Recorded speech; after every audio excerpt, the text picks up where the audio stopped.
సంస్కృతి సంపద YouTube channel తరపున అందరికీ స్వాగతం. శ్రీమద్ భగవద్గీత ఆధ్యాత్మిక రహస్యాలు అనే శీర్షికలో శ్రీ త్రినాథ్ గారు ధారావాహిక ప్రసంగం చేస్తున్నారు. వారి ధారావాహిక ప్రసంగంలో ఈరోజు 508వ ప్రసంగం చేస్తున్నారు. శ్రీ త్రినాథ్ గారికి స్వాగతం. నమస్కారం. ఓం శాంతి. శ్రీమద్ భగవద్గీత ఆధ్యాత్మిక రహస్యాలు ఈ యొక్క కార్యక్రమాన్ని వీక్షిస్తున్నటువంటి సోదర సోదరిమణులందరికీ కూడా హార్దిక స్వాగతం, సుస్వాగతం, నమస్సుమాంజలి. ధార్మికము ఆధ్యాత్మికం మధ్య మరొక విషయాన్ని మీ దృష్టికి తీసుకుని వస్తున్నానండి. ధార్మికము ఆధ్యాత్మికము. ధార్మికము అంటే భౌతికము, ఆధ్యాత్మికం అంటే అభౌతికము. అంటే ఈ రెండు భౌతిక చర్మనేత్రాల ద్వారా మనము కాంచలేనటువంటి జ్ఞానము. అర్థమైందండి? ఆత్మ కనబడదు, పరమాత్మని కూడా మనం అనుభవం చేయలేము. ఇది ఆధ్యాత్మికం అన్నమాట. ఈ ఆత్మలు పరమాత్మ ఈ కాలచక్రంలో ఎలాగా పరిభ్రమిస్తున్నాయి, పరమాత్మ ఏ సమయంలో వచ్చి ఈ సృష్టి మీద అవతరిస్తారు, ఈ యొక్క జ్ఞానము కూడా ఆధ్యాత్మిక కోణంలో అర్థం చేసుకున్నప్పుడే వస్తోంది. మరొకటి ఏంటంటే కర్మ సిద్ధాంతము మనకి ధార్మికంలో అర్థం కాదు. అర్థమైందండి? భగవంతుడు ఒక్క విషయాన్ని వారు ఫోకస్ చేస్తున్నారండి. ఏం చెప్తున్నారండి? దేహాభిమానాన్ని విడిచిపెట్టండి అన్నారు. ఎందుకంటే భగవద్గీత ప్రాథమిక మూల సిద్ధాంతం ఏమిటండి? నీవు శరీరము కాదు. ఈ శరీరం అనేది నీకున్నటువంటి, ఇది నీకు వస్త్రము, లేకపోతే ఇదం శరీరం కౌంతే అన్నట్టు అది క్షేత్రము అన్నాడంటే పొలము యజమాని వేరు అన్నట్టుగా శరీరము యజమాని వేరు. శరీరం యజమాని వేరు అంటే ఏంటి? యజమాని ముఖ్యమా లేకపోతే శరీరం ముఖ్యమా? యజమాని ముఖ్యం. అర్థమైందండి? సో అందుకని నా ఒంట్లో బాగోలేదు, నా కంటికి ఇబ్బంది, నా పంటి నొప్పి, నా ఒళ్ళు నొప్పి అంటాం కదా. సో నా గుండెకి బైపాస్ సర్జరీ, నా మోకాళ్ళ చిప్పలు అరిగిపోయాయి అంటే నేనెవరిని అన్న సంగతి మనము, ఇది భగవద్గీత మనకి ఆధ్యాత్మిక దృష్టికోణంలో, తత్వజ్ఞాన కోణంలో అర్థం చేసుకుంటే ఏమర్థమవుతుందండి? నీ మూల సిద్ధాంతం ఏమిటి? ప్రతి ఒక్క వ్యక్తి మూల స్వరూపంలో ఒక అవినాశి చైతన్య శక్తి, ఆత్మస్వరూపం, బ్రుకుటి మధ్య మెరిసేటువంటి ఒక నక్షత్రము. అర్థమైందండి? భగవంతుడు మనకి ఏం చెప్తున్నాడు? దేహాభిమానాన్ని విడిచిపెట్టి ఆత్మాభిమాని స్థితిలోకి రండి. దాని గురించే నేను ఈ భగవద్గీత 574 శ్లోకాలు మీకు ఆ విధంగా చెప్తున్నాను అంటున్నాడు. ఇప్పుడు ఈ విషయాన్ని మనం ధార్మికంలో ఎందుకు చెప్పట్లేదు? భగవద్గీతలో ఇంత స్పష్టంగా ఉంది కదండి. 2వ అధ్యాయంలో 11వ శ్లోకం నుండి 30వ శ్లోకం వరకు ఇది ఒకటే ఉంది, ఇంకేం లేదు. అదేవిధంగా క్షేత్రజ్ఞ విభాగ యోగం అన్నారు. ఇవన్నిట్లో ఉన్నది కదా. 15వ అధ్యాయంలో 16వ శ్లోకంలో ద్వావిమౌ పురుషవు లోకే క్షర అక్షర ఏవచ క్షర సర్వాణి భూతాని కూటస్థో అక్షర ఉచ్యతే అన్నాడు. అక్కడ కూడా క్షర అక్షర చెప్పాడు కదా. ఇప్పుడు ఈ విషయాన్ని ధార్మికంలో ఎందుకు చెప్పలేదు? భగవద్గీత ప్రచారకులు కూడా ఎందుకు చెప్పడం లేదు? గీతని ప్రేమించే వాళ్ళు కూడా ఎందువల్ల గ్రహించలేదు? ఒక్కసారి అర్థం చేసుకోండి. ఒకటే ఒక్క విషయం అన్నమాట. ఇక్కడ ధార్మికంలో దేహాభిమానంలో ఉన్నటువంటి వాళ్ళు చెప్తున్నారు. అర్థమైందండి? దేహధారులు చెప్తున్నారు. అర్థమైంది? దేహధారులు వేరొకరికి ఆత్మాభిమానిగా మీరు అవ్వండి, దేహాభిమానాన్ని విడిచిపెట్టండి ఎలా చెప్తారండి? ఒకసారి ఆలోచించండి. ఆ విధంగా చెప్పేటట్టయితే పరమాత్మ వచ్చి మళ్ళీ ఈ జ్ఞానం చెప్పవలసిన అవసరం వచ్చింది. ప్రతి ఒక్కరూ గమనించవలసింది, తిరుగులేని, తిరస్కరించలేని సత్యం ఏమిటండి? ప్రతి ఒక్కరు ఆత్మాభిమాని స్థితిలోకి రావడానికి అభ్యాసం చెయ్యాలి. అభ్యాస యోగయుక్తేన చేతస నా అన్యగామ్యన 8వ అధ్యాయం 8వ శ్లోకంలో అర్థమైందండి. అసంశయం మహాబాహో మనో దుర్నిగ్రహం చలం అభ్యాసేనతు కౌంతేయ వైరాగ్యేన చ గృహేతి. అక్కడ అభ్యాస వైరాగ్యం అంటున్నాడు. వైరాగ్యం అంటే ఏమిటి? ఈ దేహం మీద రాగము తగ్గించుకోండి, ఆత్మ మీద అనురాగం పెంచుకోండి. చివరికి ఎందుకు మనకు తెలిసింది ఏం చెప్పాడు గీతలో? ఆత్మ అవినాశి, శరీరము వినాశి. ఇది ప్రాథమిక సూత్రం అండి. ఈ ఒక్క సూత్రాన్ని మీరు కానీ మీ బుద్ధి అంగీకరించినట్లయితే, అంటే బుద్ధినేత్రాన్ని కానీ తెరుచుకొని, మానవ జన్మ అతి దుర్లభము, 84 లక్షల జీవరాశులలో ఒక్క మనిషికి మాత్రమే భగవంతుడు బుద్ధినేత్రాన్ని ఇవ్వడం జరిగింది. ఈ ఒక్క సత్యాన్ని గుర్తించి మీరు అంగీకరించగలిగితే అర్థమైందండి, సర్వశాస్త్రాల సారం మీ బుద్ధిలో కూర్చున్నట్టు గుర్తుపెట్టుకోండి. లేకపోయినట్లయితే కేవలం ప్రతి శాస్త్రాన్ని, భగవద్గీత కానివ్వండి, వేదాలు, ఉపనిషత్తులు, బ్రహ్మసూత్రాలు, ప్రస్థానత్రయం అంటారు కదా, ఏదైనా తీసుకోండి, కేవలం పఠన, పారాయణ, శ్రవణ, ప్రచార ప్రసారానికి అంకితం చేస్తాం. కానీ దాన్ని మనం ఆచరించేటువంటి దృష్టికోణంలో అసలు సంకల్పం కూడా చేయమన్నమాట. అర్థమైందండి? ఇక్కడ ముఖ్యంగా మీరు అర్థం చేసుకోవాల్సింది, ధార్మిక జగత్తులో దేహధారులు దేహాభిమానాన్ని విడిచిపెట్టండి అని ఎవరికీ కూడా చెప్పలేరు. అర్థం, ఈ ఒక్క తప్పిదము కారణంగా ఈ యొక్క విషయాన్ని చెప్పడానికే భగవంతుడు సృష్టి మీద అవతరించి విశ్వాత్మ అందరికీ తెలియచేస్తున్నారు, మీరందరూ మూల స్వరూపంలో ఆత్మస్వరూపులు. ఓకేనండి? ఈ యొక్క భేదాన్ని గుర్తుపెట్టుకొని తదుపరి ఎపిసోడ్లో మళ్ళీ మరొక భేదాన్ని మనం మీ ముందుకు తీసుకొని వస్తాను. ఇప్పుడు మనం ఏంటి, ఇప్పుడు ఏ పరంపర చర్చించుకుంటున్నామండి? ఏ వరుసలో వెళుతున్నాము? భగవంతుడు ఒక్కడే. గుర్తుపెట్టుకోండి, భగవంతుడు నిరాకారుడు, భగవంతుడు ఒక్కడే సత్యము, భగవంతుడిని ఈశ్వరుడు అన్నారు, పరమాత్మ అన్నారు. అర్థమైందని? మహేశ్వరుడు అన్నారు, పరమేశ్వర అన్నారు, యోగేశ్వర అన్నాడు. గీతలో చాలా స్పష్టంగా ఇప్పటికీ మనం 500 ఎపిసోడ్స్ పైన చర్చించుకున్నాం. అర్థమైందని? భగవంతుడి గురించి ఎక్కడ భగవంతుడు దేహధారి అని ఏ ఒక్క పంక్తి కూడా మనకి భగవద్గీత కానీ ఏ శాస్త్రంలో కానీ చెప్పబడలేదు. ఎందుకు ఈ విషయాన్ని మనం విస్మరించుకున్నాము అంటే, మనం దేహభ్రాంతిలో ఉన్నాం కాబట్టి, బుద్ధినేత్రాన్ని మనం సమూలంగా కప్పివేసాం కాబట్టి. అర్థమైందండి? అంటే దేహాభిమానము, ఆత్మాభిమానం ఉన్నటువంటి జ్ఞాననేత్రము, బుద్ధినేత్రము, మనోనేత్రము, మూడవ నేత్రం అంటారు.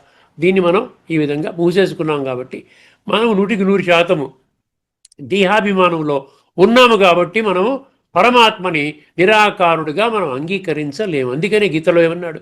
7వ అధ్యాయం 3వ శ్లోకాన్ని మర్చిపోకండి ఎవరు కూడా. అర్థమైంది? మాం వేత్తి తత్వతః, తత్వము ఆధారముగా నన్ను కొద్దిమంది మాత్రమే గుర్తిస్తారు. వాస్తవికంగా నా యొక్క యథార్థ స్వరూపం ఏమిటి, నా యొక్క నామ రూప దేశకాల గుణ కర్తవ్య సంబంధం ఏమిటి అనేది అర్థం చేసుకుంటారు. ఇప్పటికే ఒక 25 లక్షల మంది అర్థం చేసుకున్నారు కాబట్టి ప్రతి ఒక్కరు కూడా అర్థం చేసుకోవచ్చును. ఎందుకంటే ఇన్ని లక్షల మంది అర్థం చేసుకున్నారంటే అది మామూలు విషయం కాదు, గుర్తుపెట్టుకోండి. అర్థమైందండి? ఇప్పుడు ఆ పరమాత్మ, ఈశ్వరుడు అనేటువంటి పదాలు ఉన్నటువంటి శ్లోకం, అంటే భగవంతుడు ఒక్కడే అని మనకి నిరూపణ అయ్యేటువంటి ఆ శ్లోకాన్ని, మరొక శ్లోకాన్ని మీ దృష్టికి తీసుకొని వస్తున్నాను. ఇది 6వ అధ్యాయంలోని 7వ శ్లోకం. 6వ అధ్యాయంలోని 7వ శ్లోకం. ఇందులో పరమాత్మ అనే శబ్దం ఉంటుంది. అందుకని నేను ఈ శ్లోకాన్ని కూడా ఈ దృష్టికోణంలో మనం చర్చించుకుంటున్నాం కాబట్టి నేను సుమారు 60-70 శ్లోకాల లిస్టు తయారు చేసుకున్నాను. పరమాత్మ ఒక్కడే, నేను ఒక్కడినే భగవంతుణ్ణి అని భగవంతుడే స్వయముగా భగవానువాచలో చెప్పినటువంటి శ్లోకాలను మీ దృష్టికి తీసుకొని వస్తున్నాను. ఒక్కసారి ఈ శ్లోకాన్ని వినండి. జితాత్మనః ప్రశాంతస్య, ఇది 6వ అధ్యాయంలోని 7వ శ్లోకం. జితాత్మనః ప్రశాంతస్య పరమాత్మా సమాహితః శీతోష్ణ సుఖ దుఃఖేషు తథా మానాపమానయో. ఇది శ్లోకం అండి.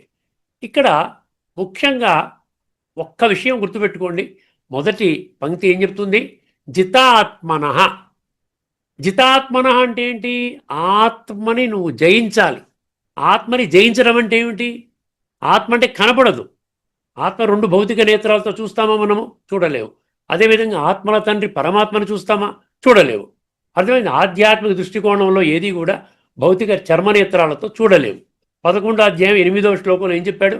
నతుమాం శక్యతే ద్రష్టుం అనేనైవ స్వచక్షుషా దివ్యం దదామి తే చక్షు పశ్యమే యోగమైశ్వరం అన్నాడు. నీకు దివ్యనేత్రాన్ని ప్రసాదిస్తున్నా అంటే ఆత్మజ్ఞానాన్ని ప్రసాదిస్తున్నాను. ఆత్మనేత్రం తెరుచుకో. అదే బుద్ధినేత్రము, అదే 3వ నేత్రము, జ్ఞాననేత్రము అంతా ఒకటే. ఈ 2 కళ్ళతో నీవు నన్ను చూడలేవు. దివ్యం దదామితే చక్షు పశ్యమే యోగమైశ్వరం అన్నాడు. యోగనేత్రము, యోగ మార్గము ద్వారా, ఈ రాజయోగమన ప్రక్రియ ద్వారా నీవు నన్ను ఈ 3వ నేత్రము ద్వారా అనుభవం చెయ్యి నాయనా అంటున్నాడు. అర్థమైందండి? ఇక్కడ జితాత్మన అంటే ఏంటి? ముందు ఆత్మ అనుభవం కావాలి. పరమాత్మ అనుభవం చాలా సులభం అండి. మనం పరమాత్మను అనుభవం, పరమాత్మ గురించి, భగవంతుడని మనకు నమ్ముకున్నటువంటి దేవీ దేవతా స్వరూపాన్ని వాళ్ళ గురించి వెతుకుతున్నాం. భగవంతుడు ఉన్నాడు, పరమ నిశ్చయం ఉందండి. ప్రతి ఒక్కరికి నిశ్చయం లేకుండా ఇన్ని పూజలు పురస్కారాలు, ఇంత భక్తి, ఇంత విస్తృతంగా ఎందుకు జరుగుతుంది? భగవంతుడి పట్ల నిశ్చయం ఉంది. దాన్ని కొంచెం మనం ఏం చెయ్యాలి, జ్ఞానయుక్తంగా, అర్థమైందండి, ఈ బుద్ధినేత్రాన్ని తెరుచుకొని స్పష్టంగా భగవంతుడు ఒక్కడే అనుకున్నప్పుడు ఎందుకు వారిని మనం గుర్తించకూడదు? ఆ గుర్తించే విధానం భగవద్గీతలో లేదా? భగవద్గీతలో లేకపోయినట్లయితే 574 శ్లోకాలు భగవానువాచ, దాని అర్థమేముంది ఇంక చెప్పండి? ఇంకా దేనికోసం ఎత్తుకుంటాం? స్వయముగా పరమాత్మ పలికిన మహావాక్యాలు, 574 శ్రీ భగవానువాచ శ్లోకాలు, ఈ శ్లోకాలని పక్కన పెట్టుకొని దీన్ని విడిచిపెట్టి ఇంకెక్కడ భగవంతుడు దొరుకుతాడు మనకి? భగవంతుడు నేను ఒక్కడనే భగవంతుడు ఆయన ఎక్కడ చెప్పాడు? సర్వధర్మాన్ని పరిత్యజ్య మామేకం శరణం వ్రజ అన్నాడు. ఆయన అన్నప్పుడు ఆయన పరిచయం ఇవ్వడం బాధ్యత ఎవరిదవుతుంది? వారిదే బాధ్యత అవుతుంది కదా. ఒకసారి ఆలోచించండి. సత్యత ఆధారము, బుద్ధినేత్రం తెరుచుకుంటే ధార్మికం నుంచి మనం ఆధ్యాత్మికంలోకి జంప్ అవుతాం. అర్థమైందా? విశ్వాత్మలందరికీ భగవంతుడు ఒక్కడే అని ఎన్ని శ్లోకాలు ఉన్నాయి? 137 శ్లోకాలు ఉన్నాయి. అర్థమైందండి. పరమాత్మ నిరాకారుడు జ్యోతిస్వరూపుడని సుమారు 90 శ్లోకాలు నేను రికార్డ్ చేశాను. ఈశ్వర, పరమేశ్వర, యోగేశ్వర, పరమాత్మ, ఈ విధంగా నేను ఒక్కడనే భగవంతుడని స్పష్టం చేసే శ్లోకాలు. ఆ పరంపరలో మరొకసారి మనం చర్చించుకుంటున్నాం. ఇది చాలా ముఖ్యమైన. జితాత్మన అంటే ఏంటి? ఆత్మని జయించడం అంటే ఏంటి? ఆత్మ యొక్క అస్తిత్వాన్ని అర్థం చేసుకొని దాన్ని స్టడీ చేసి అప్పుడు ఆ యొక్క ఆత్మిక స్థితిలోకి రావడానికి, ఆత్మానుభూతి అంటాం కదా, ఆత్మానుభవంలోకి రావడము అది జితాత్మన. ఎప్పుడైతే మీరు ఆత్మని జయించడం అంటే మీరు దేన్ని జయించారు? ఆత్మ సూక్ష్మము, శరీరం అనేది దేహం, దేహాన్ని జయించలేదు. సూక్ష్మంగా ఇంకేమున్నాయి మనకి? ఈ 3 విషయాలు ఉన్నాయి. ఒకటి మనసు, రెండవది బుద్ధి, మూడవది ఇంద్రియాలు. అర్థమైందండి? జ్ఞానేంద్రియాలు అంటాం కదా, కర్మేంద్రియాలు పక్కన పెట్టండి, ముందు జ్ఞానేంద్రియాలు. సో ఇంద్రియాల పట్ల విజయము, అదేవిధంగా మనసు పట్ల విజయము, బుద్ధి కూడా పట్టు మన ఖచ్చితంగా బుద్ధినేత్రం తెరుచుకొని ఇది సత్యము, ఇది అసత్యము, ఇది ధర్మ మార్గం, ఇది అధర్మ మార్గము, ఈ యొక్క జ్ఞానం పరమాత్మ స్వయముగా చెప్పిన మార్గమే, ఇది హయ్యెస్ట్ మార్గం, ఇవన్నీ క్లారిటీ వస్తుంది మనకి. అర్థమైందండి? జితాత్మన అంటే ఎంతైనా చెప్పుకోవచ్చండి. జితాత్మన అప్పుడు ఏమవుతుంది? ప్రశాంతము. ఏమన్నాడు? జితాత్మన ప్రశాంతస్య అన్నాడు. ప్రశాంతం అంటే ఏంటి? అన్ని పొందినవాడు ఎలా ఉంటాడండి? సూపర్గా ఉంటాడు కదా, సంతుష్టంగా ఉంటాడు. సంతుష్టమణి, ఇంకా పొందవలసిందంటూ ఏమీ లేదు. అరే పరమాత్మని పొందిన తర్వాత, పరమాత్మకు సత్యమైన వారసత్వాన్ని మనం పొందేటువంటి దాని భాగ్యాన్ని పొందిన తర్వాత ఇంకా నేను పొందవలసిందేముందండి? హిందీలో చక్కగా చెప్తారు, జో పానా థా వహ పాలియా ఔర్ పానే కా బాకీ క్యా రహా. ఇంకా పొందవలసిందే ఉంది. ప్రశాంతంగా ఉంటాడు. ప్రశాంతత ఎప్పుడు కోల్పోతుంది? మీకు ఇంద్రియ సుఖాల మీద, దాని మీద ఒకటి తర్వాత ఒకటి కోరికలు పెంచుకుంటూ ఎన్ని కోరికలు తీరినా కూడా ఇంకా కావాలి, అది కావాలి, ఇది కావాలి, అందరితో కంపారిజన్ చేసుకుంటూ, నాకు చిన్న ఇల్లు ఉంది, వాడికి పెద్ద ఇల్లు ఉంది, అర్థమైంది, నాకు చిన్న కారు ఉంది, వాడికి ఏసీ కారు ఉంది, హై ఎండ్ కారు ఉంది, లేకుంటే ఈ సాధనం లేదు, వాళ్ళ పిల్లలు అమెరికాలో చదువుతున్నారు, నా పిల్లలు అమెరికాలో చదవాలి, అనేక కోరికలు ఈ యొక్క భౌతిక ప్రపంచంలో, ప్రాపంచిక దీనిలో మనకు అన్ని కోరికల మీద కోరికలు పెట్టుకుంటూ సంతుష్టత అనే పదానికి అర్థం లేకుండా చేసుకుంటున్నాం. సంతుష్ట సతతం యోగి యతాత్మ దృఢ నిశ్చయ మయ్యర్పిత మనోబుద్ధి యో మద్భక్త సమే ప్రియ. సంతుష్టత అనేది హయ్యెస్ట్ గుణం అండి. అటువంటి వాడు నాకు చాలా ఇష్టం అంటున్నాడు కదా, 12వ అధ్యాయం 14వ శ్లోకం చూసుకోండి మీరు.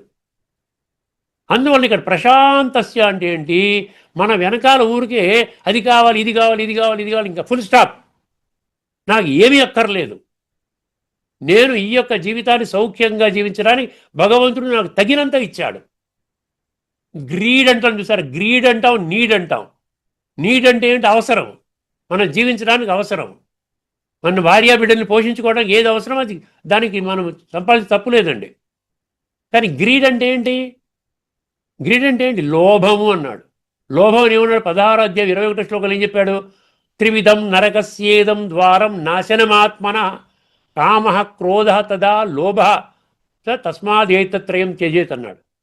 అందుకని భగవంతుడు ఏమంటున్నాడు? ప్రశాంతంగా ఉండలేవు. ఎప్పుడైతే నీ భౌతిక ఇంద్రియ సుఖాల వెంటనే వెంపర్లాడుతూ ఉన్నావో ఇంకా దానికి అంతే ఉందండి. 100 కోట్లు ఉన్నవాడు ఈ రోజున హ్యాపీగా ఉన్నాడా? 1000 కోట్లు ఉన్నవాడు హ్యాపీగా ఉన్నాడా? ఆ స్పీడ్ ఎందుకు తగ్గటం లేదు? భగవంతుడి విషయాలు తెలుసుకోవడానికి సమయం ఎందుకు చిక్కటం లేదండి? బిజీగా ఉన్నాను. ఎంతకాలం బిజీగా ఉంటారు? కాలోస్మి లోకక్షయ ప్రవృద్ధో, ఆ శ్లోకాన్ని తర్వాత మీకు చెప్తాను. అక్కడ కాలము కాలుడు వచ్చేస్తున్నాడు కదా, ఎప్పుడు ప్రాణం పోతుందో తెలుసా ఎవరికైనా? ఏ క్షణానైనా ప్రాణం విడిచిపెట్టేయచ్చు కదా. గీతలో ఏం చెప్పాడు? అంత కాలేచ మామేవ స్మరణ ముక్తువా కళేబరం అన్నాడు కదా. అంతిమ క్షణంలో నా యొక్క స్మృతి ఉండాలి అన్నాడు. మరి నా గురించి తెలియదు కదా. అందుకని ఏమంటున్నాడు ఇక్కడ? చాలా జాగ్రత్తగా వినండి. గీతలో ఉన్న విషయాన్ని చెప్తున్నాను మీకు. జితాత్మన ప్రశాంతస్య, ఈ రెండు పనులు చేస్తేనంట పరమాత్మ సమాహిత. పరమాత్మ మీ బుద్ధిలో కూర్చుంటాడు. ఎప్పుడైతే ఆత్మచింతనలో సఫలత పొందారు అంటే, ఆత్మిక స్థితి అనుభవం చేశారంటే, ఇదే అభ్యాసం మేము చేస్తున్నాం ప్రతిరోజు కూడా. ఆత్మానుభూతి, ఆత్మ అభ్యాసం, అభ్యాస యోగయుక్తేన. అర్థమైందండి? ఈ అభ్యాసం చేయాలి. ఇదే ఒక్కటే చేయాలి. మీరు దాని ఇంకా ఏం చేయక్కర్లేదు. కొద్ది రోజులు అభ్యాసం చేయండి, మీకు ఆటోమేటిక్గా ఈ ఆత్మలో ఉన్న గుణాలు మీరు అనుభూతి చేస్తారు. పరమాత్మ ఆటోమేటిక్గా కనెక్ట్ అవుతాడు. అందుకనే ఉన్నాడు ఇక్కడ పరమాత్మ సమాహిత.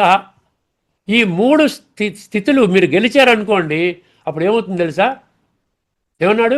శీతోష్ణ సుఖదుఖేషు తథా మానాపమానయో అన్నాడు.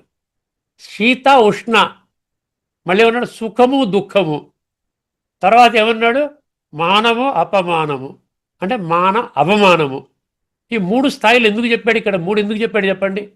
శీత ఉష్ణ అనేది శరీరానికి సంబంధించింది. అంటే చలిగా ఉన్నా నువ్వు పర్వాలేదు, వేడిగా ఉన్నా పర్వాలేదు, శీత ఉష్ణ. సుఖము దుఃఖము మనసుతో సంబంధించింది. అర్థమైందండి?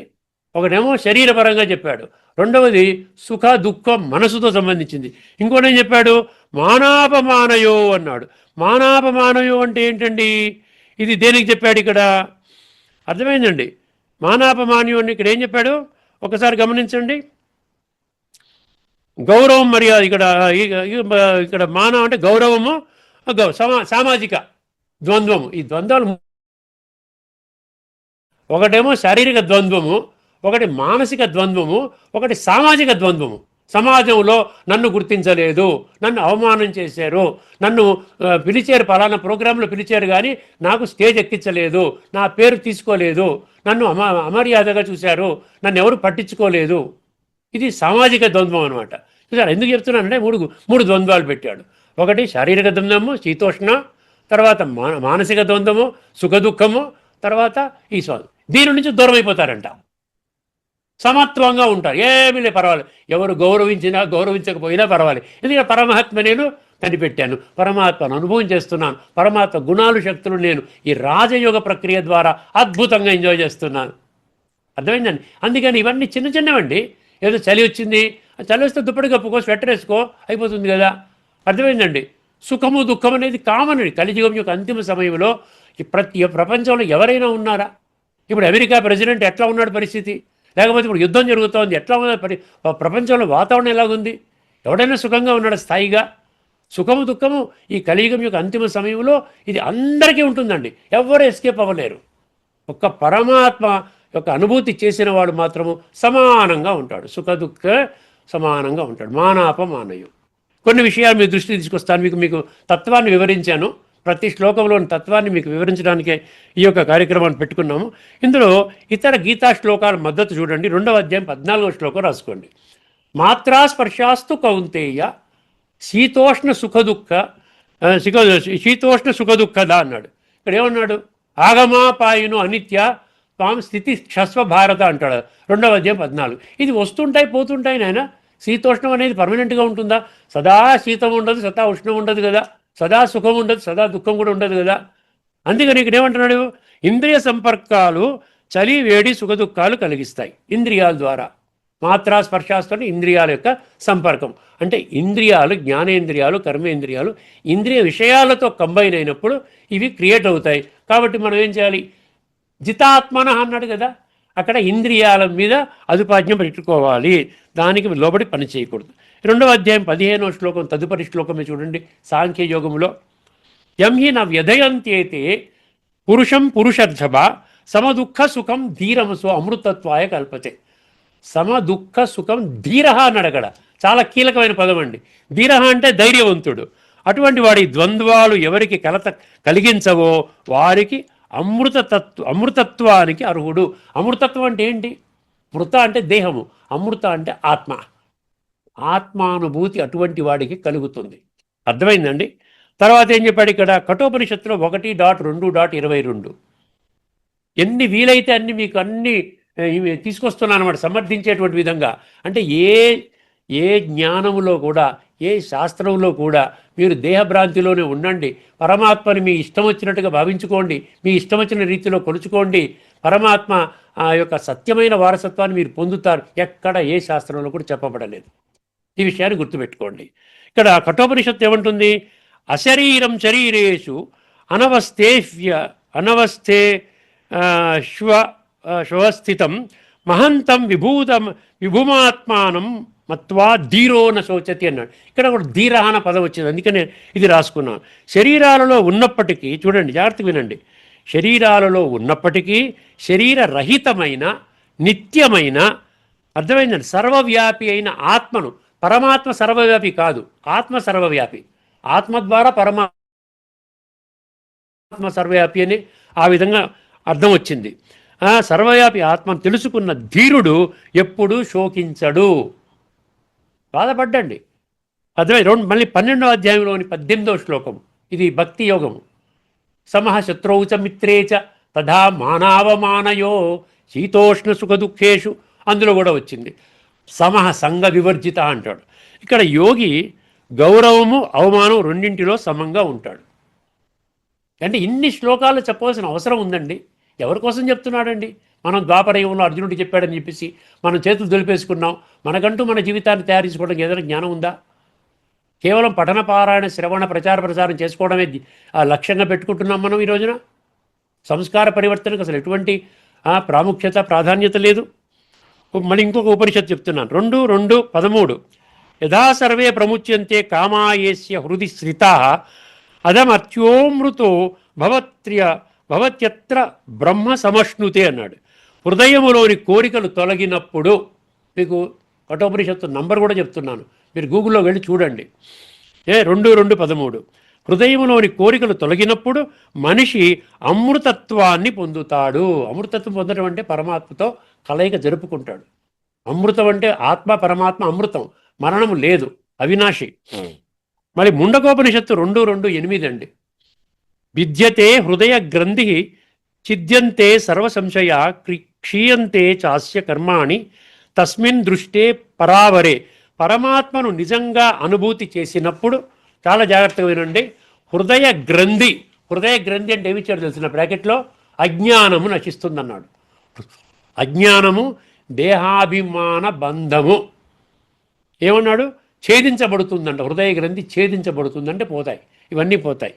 అన్ని సంశయాలు పూర్తిగా తొలగిపోతాయి, అతని కర్మబంధాలు నశించిపోతాయి.